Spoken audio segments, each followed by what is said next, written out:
రాజకీయాల్లో మరో వ్యక్తిని ఎదగనివ్వకుండా చూసుకున్నప్పుడే నాయకుడు బలంగా ఉంటారు. రాజకీయాల్లో పైకి ఎగబాకుతూ పోయినప్పుడే నాయకుడికి సవాలు విసిరే అవకాశం ఉంటుంది.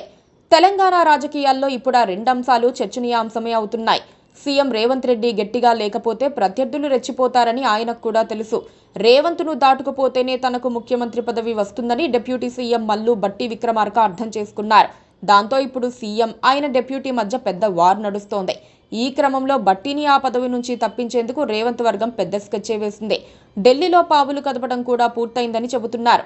గరిష్టంగా మరో వారంలో జరిగే తెలంగాణ కేబినెట్ విస్తరణ, పునర్వ్యవస్థీకరణలో బట్టీకి పదవీ గండం ఉందని చెబుతున్నారు. ఆ క్రమంలోనే ఆయనకు పొరుగు రాష్ట్ర ఇన్ఛార్జ్ బాధ్యతలు అప్పగించే అవకాశాలు ఉన్నాయి. కొండా సురేఖ లాంటి వారి మంత్రి పదవులు కూడా పోతాయని ఒక వార్త తెర మీదకు వచ్చింది. రేవంత్ రెడ్డి బట్టి మధ్య తూతూ మేమే గేమ్ నడుస్తోంది. రేవంత్ను దాటుకుపోవాలని బట్టి ప్రయత్నిస్తూ ఉంటే ఆదిలోనే తుంచేయాలని రేవంత్ ప్లాన్ చేస్తున్నారు. పైగా ఇప్పుడు రేవంత్ అనుకూల మీడియాకు బట్టీకి మధ్య పెద్ద యుద్ధమే జరుగుతోంది. పార్టీలో తన బలం పెంచుకోవాలని బట్టి ప్రయత్నిస్తున్న తరుణంలోనే ఆయన్ను మంత్రివర్గం నుంచి తొలగించే ప్లాన్ అమలవుతోంది.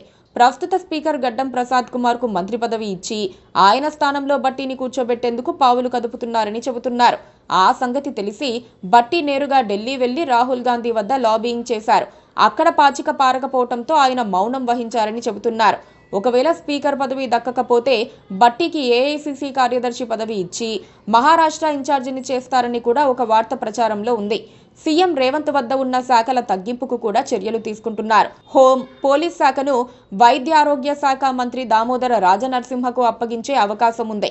త్వరలో జీహెచ్ఎంసీ ఎన్నికలు జరుగుతున్నందున మున్సిపల్ పాలనా శాఖను మాత్రం రేవంత్ రెడ్డి వద్దే కొనసాగిస్తారు. ఎన్నికల్లో పార్టీని గెలిపించే పూర్తి బాధ్యతను రేవంత్ తీసుకుంటారని చెబుతున్నారు. కోమటిరెడ్డి వెంకటరెడ్డిని మంత్రి పదవి నుంచి తప్పించి ఏఐసీసీలో బాధ్యత అప్పగిస్తారు. ఆయన సోదరుడు రాజగోపాల్ రెడ్డికి మంత్రి పదవి ఇచ్చి సంతృప్తి పరుస్తారని తెలుస్తోంది. మంత్రి సురేఖ, పొన్నం ప్రభాకర్ లాంటి వారికి పదవీ గండం తప్పదని చెబుతున్నారు. పొన్నం బహుశా ఏఐసీసీలోకి వెళ్తారని అనుకుంటున్నారు.